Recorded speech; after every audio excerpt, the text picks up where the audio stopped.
Duel Review is brought to you by NexusDigitalComics.com. Hey guys, welcome to another great week of Duel Review. We're going to be starting off with more worthy webcomics, followed by Hunted, The Demon's Forge, and then for our focal point, some Pixar shorts. That's right.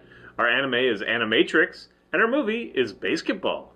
I'm RJ. And I'm Nick. Let's get to it.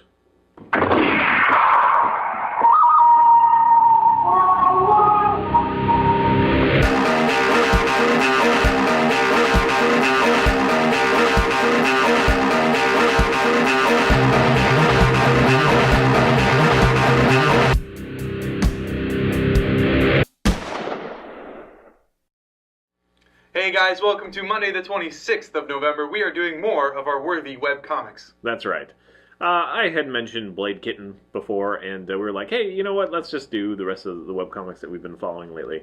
And Blade Kitten is one of the ones that I have, paid attention to for a long time. They had a video game, I don't know, several years ago. That's kind of a platformer. It follows the main character, Kit Ballard, who is a feline, which is a hybrid human cat, and it follows her. She's a bounty hunter in this unique world that was created by Space Captain Steve, is what people call him, I guess. That's his moniker, and he's just adopted it. It's Steve. It's kind of a hard name to pronounce. Steve the Pirate. And he's Australian, so this is a very Australian, property. But he also, he's big into games, indie games. His video game company, Chrome Studios, has done a lot of, especially smaller games, and that was one of them that I played, and I still, every once in a while I'll pick up for a little bit. It's kind of low on the story part, but it does introduce you to the characters a little bit. That is a prequel to the actual comic, and the comic is still ongoing. Basically, he's got a full-time schedule, but as he says, he's so OCD that he has to do the things that pop into his head, so he continues to do the webcomic kind of sporadically. And it's enjoyable. I think the reason that I respond to it is because out of all the ones that we're going to be talking about so far, last episode, this episode included, it is the most in-depth as far as creating a world. It's got, different alien races that you follow, and it's got a political kind of structure going on, and I think it's the most fleshed out when it comes to story in that. Although Slightly Damned has quite a bit going on as well, and we'll get to that. And I think Two Kinds was pretty thorough too. Yeah. There feels like there's more lore. Yeah, I got that. But anyway, the art is a little rough. It's a little, again, perspective in places. And for webcomics, a lot of times it's just the homegrown, artist who maybe not necessarily has, the deftest hand. And they're just kind of doing what they can do. And it's very admirable, and it works really well for the story. It's just, I'm spoiled by Marvel and DC, who have very polished books. So it would be nice to see, a little bit of help there. But again, these guys are doing it like we are, we're doing it on our spare time kind of thing. Yep. So I'm not saying it's bad art at all. It's just a little flat. I wish there was a little bit more polish to it. But having said that, every once in a while there's this panel that I just think is really kick-ass. Lots of strong female characters, although most of them are, hybrids with either a cat or, almost like a kangaroo-looking thing or whatever. It reminds us of Two Kinds. The anthropomorphized or personified. I don't know which category that would fall under. The furries, and this is fun. Well, see, that's the thing is, just interject. We've been talking about Two Kinds, which got some controversy. We're going to be talking about Slightly Damned, which apparently he gets a lot of questions of, is this for furries, kind of thing. Yeah. And so that's kind of just ridiculous. I don't know. When I grew up, anthropomorphized, whatever, human hybrid, whatever, Thundercats. Yeah. I mean, there was no absolutely. like, ooh, that's a sexual thing, or although fetish Chitara thing. was. Well, whatever. I'm just saying, Yeah. it was not so stigmatized, and Right. I don't really understand the reason, unless they're like porking in every scene or something. It's like, give me a break. But anyway, I'm sorry. What were you gonna say? I was gonna say before we started doing the research on these things, I hadn't known about this, but apparently there is a furry Wikipedia, so it's like wiki fur. Yeah. And let's perpetuate that. Yeah. Anyway, so Blade Kitten to me is enjoyable. Again, I think there's like 17 chapters available to you online if you go, and outside of that, it's not like it's something that you can religiously follow or anything because it's very sporadic in when it comes out. So there might just be a new chapter or whatever. But it is very enjoyable to me. I know you didn't like it quite as much. Yeah, I just didn't resonate with me, but that's just me. I mean, Kit Ballard is just a lot of fun. She is. She's kind of snarky, and she's just kind of a hep cat. Haha, pun, whatever. And then Skiffy, which is this weird animal thing, which is kind of fun, and he just eats a lot and whatever. He's very tenacious. And then there's just a lot of other, there's like Jessica, or what's her name, Justice, anyway, whatever. There's a couple of main characters that you follow. Most of them are bounty hunters, and yeah, they just kind of the way they interact and the way they're dealing with this kind of political structure, and you get a race of this reptilian kind of people, and they're like generals and militant, and you get a lot of this in the game. So if you're interested in the game, you might have seen a trailer or something, because it was all over the place for a while. It just kind of elaborates on that and has some fun with it. We got droids and robots and all that junk. So if you're interested, I believe it's just bladekit.com. Go check it out. It'll be down here. All right, the next one that I wanted to bring to your attention was By the Book. This one I found on topwebcomics.com, and basically what kind of drew me into it was you're following these monsters, these enemies, as they're becoming not really heroes but adventurers. So basically, the one of them, whose character's name is Zine, and it's like this kind of dragon type character. He finds this book that was left behind by the previous adventurers, the Adventurer's Handbook 3.5 or something like that. And in it, he finds out that they can become adventurers by simply rolling die and building up their stats. So it starts off like a Dungeons and Dragons RPG, where you're sitting around a table and just building up stats for your character, and minusing what, like if one of them's like a goblin or something like that, this happens, he gets minus this in strength, but this in cunning or something like that. So the characters are building up themselves, and that only happens in like the first few issues. It's not an ongoing thing, which is unfortunate. I thought they would do more with it. Excuse me. But then once they build up their stats and build up their class and know who they want to be, they go out into the world to loot and pillage and just become adventurers. And by no fault of their own, they also become heroes. So they're monsters who became adventurers who inadvertently became heroes while they go on adventures to loot and stop evil and just build up their stats. And I thought it was a fun idea. I just wish that they kept on going with that kind of RPG thing, because they started with it and then they just kind of stopped. I mean, here and there you'll get the he's a paladin level something, but they don't keep it as an ongoing thing. That was the allure to me, and I think that this qualifies as more of an honorable mention.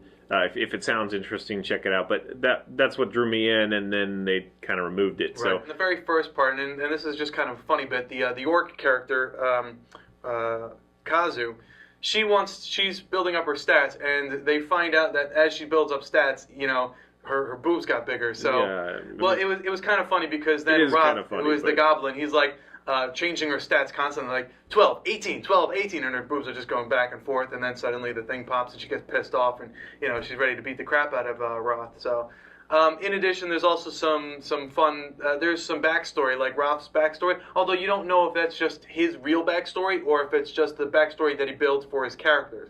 And you don't know if this whole thing is just kind of in their head and they're still in the little den kind of playing the game as opposed to going out and actually doing adventures. But it is a nice escapism for them. So yeah, I guess you're right. I guess it would be an honorable mention, but it was fun. I did enjoy it. So okay. All right, well, Slightly Damned, that one happens twice a week. And this one I had a lot of fun with. If you're into kind of like angel demon lore, what it is that the main character, Rhea, R-H-E-A, she dies. And there's story behind that, but right away we don't really know, and she's not really sure. And she gets to a place where she basically encounters death, and she's not quite good enough to be in heaven, and she's not quite bad enough to be really in hell. So she's kind of stuck, just below purgatory, right, in like the first level of hell kind of thing. And she's just slightly damned. And she meets another character, Bewaro. Bewaro, there was a W. Yeah, Bewaro.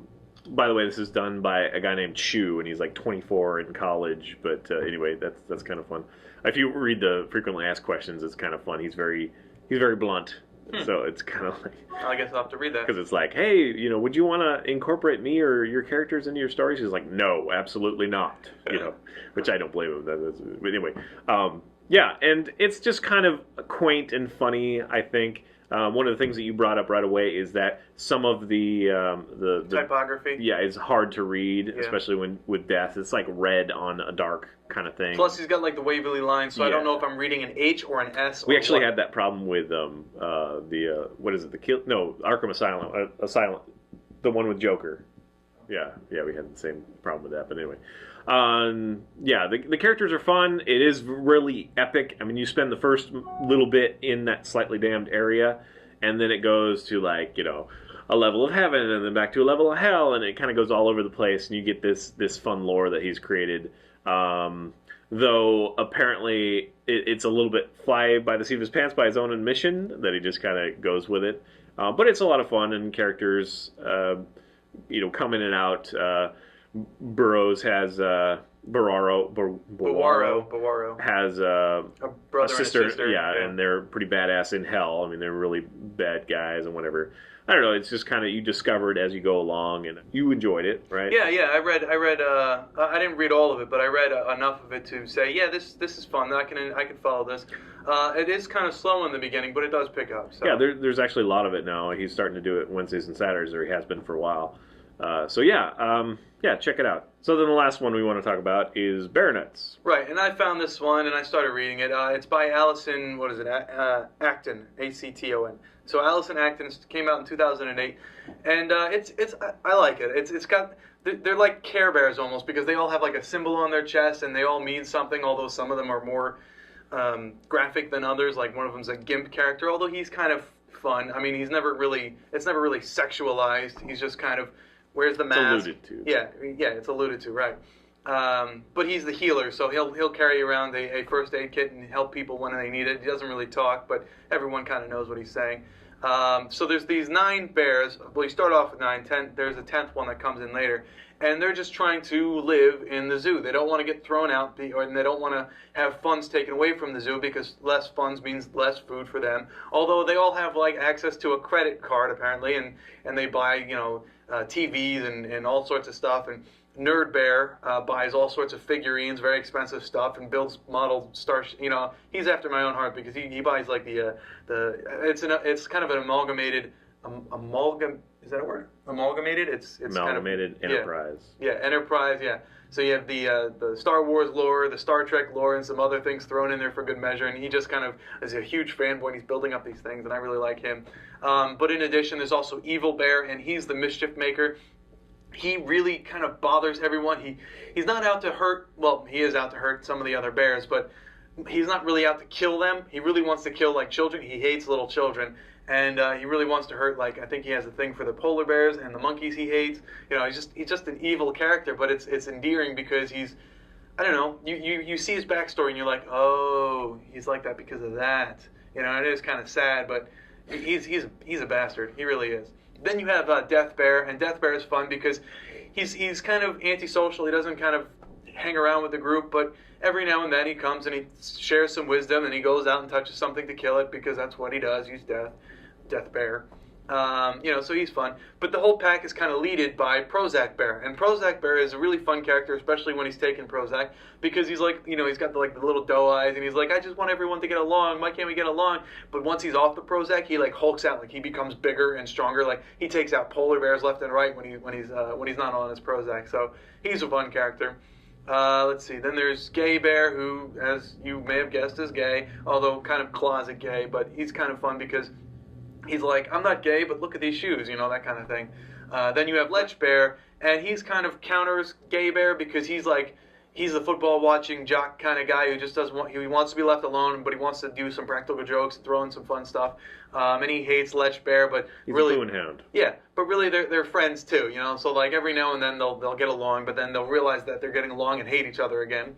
So that's Lech Bear. Then you have Tanked. Tanked is a fun character, and he has a tragic backstory too. Once you read that part, he's fun though. I mean, he's I love seeing in his head because that's what I expected that's what they would do. I mean, it kind of lent itself. I knew they would go there, but when he's in his head, he's having philosophical comments to whatever, and then you pop out of his head and it's like to a dead squirrel. Yeah. Kind of thing. Although he never just really like, talks. He doesn't blah. well, he does have conversation with the squirrel, doesn't he?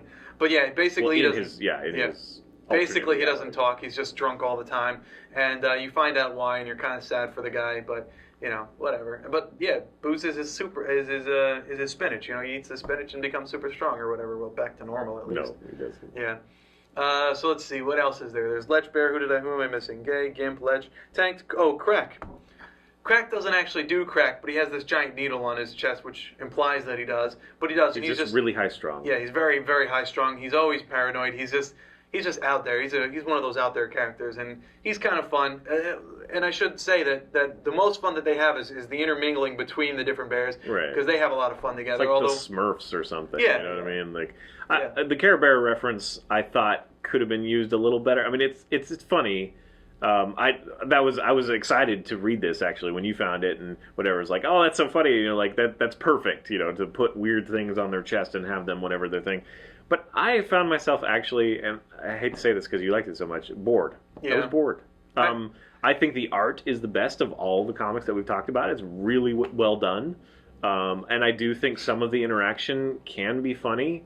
But overall, I'm just kind of bored because it's so simple and so understated. And it's about simple things like them not getting along or something. It's not about that. Well, whatever. I mean, there are moments where they like try to break out of the zoo or whatever, but they're very small. And then, I don't know. It doesn't seem to really do much. It's kind of rinse, repeat. I don't know. Yeah. It's got more of that. It's Sunday, pleasant. Yeah, it's got more of that Sunday cartoon.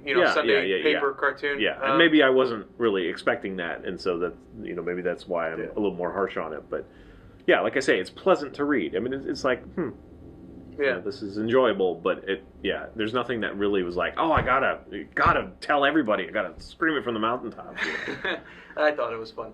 The last bear is the newcomer, Vanity Bear, and he actually has a name. It's like Ping or something like that. I don't really remember. But he's a baby panda, or he's a panda who comes to the zoo, and he was once a rival of the bears because they're like, he's getting all the attention, and now we're getting the rotten food because they're spending all the money on him.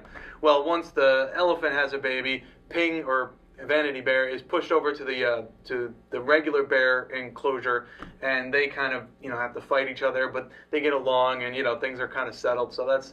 I wish there was more, but I think there will be more. I think the Vanity Bear still has a card to play, and Evil Bear definitely has some things to do to him. So yeah, I don't know. I thought it was a lot of fun. It was simple, yes, but it was good. It was a nice read. I think enjoyed it's a great idea, and I just wish it was capitalized on more. I guess I don't know. But like I say, if you're looking for just kind of a pleasant Sunday comic kind of read, then it's probably great. If that sounds interesting to you, go check it out for sure. Yeah. Read a couple pages and decide for yourself. Yeah. So, all right. Well, I guess that wraps it up for this episode of Web-Worthy Comics. There's a lot out there, and more growing. So yes, and we're going to look into as many as we can. So those were a lot of fun to read. All right, guys, if you have any suggestions, please let us know. And please subscribe to our YouTube channel and show us your support that way. Watch our great playlists. Game Lab has been a lot of fun. Yes. And please leave comments. We love comments. And you can help support us by buying our wares at spiderwolf.com. That's right. T-shirts, card games, art prints, short stories, and more to come. All right, guys. See you. Oh, second behind.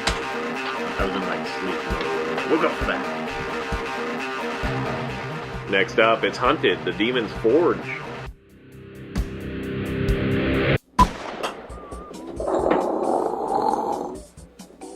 The light of 1,000 suns. I don't think you can compound light like that. I don't think the light of 1,000 suns is very much different than the light of one sun. Was I talking to you? You beeped, but nothing happened. Are there really, really small suns? Well, there are, but they're actually dimmer than regular suns. I believe that's correct, yes. Dwarf suns are less lit. They're more matter. They're compounded. They're heavier. Nerd!